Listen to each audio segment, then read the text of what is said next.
நாட்டுக்கோழி தண்ணி குழம்பு செய்யறதுக்கு நாட்டுக்கோழி எடுத்து மஞ்சத்தூள் போட்டு கழுவி வச்சிருக்கிறேன்.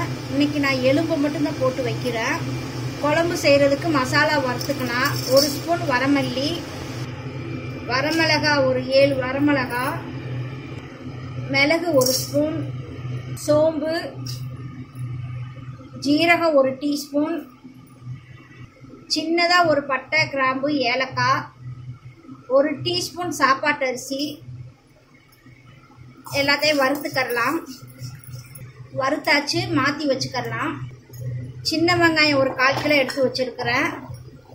சின்ன வெங்காயம் நிறையா போடணும். 2 பூண்டு பல்லு, கொஞ்சமாக நல்லெண்ணெய் ஊற்றி வதக்கிக்கலாம். கொஞ்சம் கருவேப்பிலை.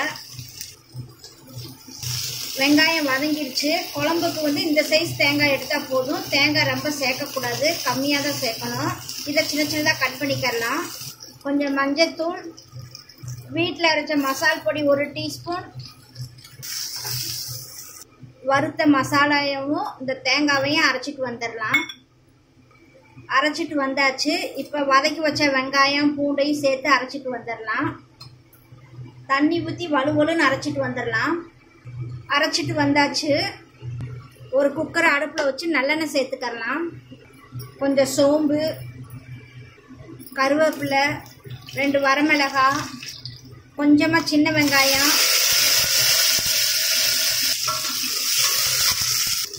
தக்காளி 1 தக்காளி, பெரிய சைஸ் தக்காளி 1, கொஞ்சம் மல்லித்தலை, குழம்புக்கு தேவையான உப்பு சேர்த்துக்கிறணும். நல்லா வதக்கிக்கலாம். தக்காளி நல்லா வதங்கிருச்சு. இப்போ கோழிக்கறியை சேர்த்துக்கலாம். இது ஒரு 1/2 கிலோ கறி இருக்கும். அதையும் 1 நிமிஷம் வதக்கிக்கலாம்.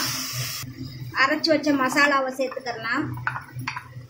அதையும் 1 நிமிஷம் எண்ணெயிலே நல்லா வதக்கிக்கலாம். குழம்புக்கு தேவையான தண்ணி சேர்த்துக்கிறணும். தண்ணி குழம்புக்கிறதுனால தண்ணி அதிகமாக தான் சேர்த்துருக்குறேன். குழம்பு நல்லா கொதிக்குது. இப்போ நல்லா ஒரு குழிக்கரண்டி அளவு நல்லெண்ணெயை சேர்த்துக்கலாம்.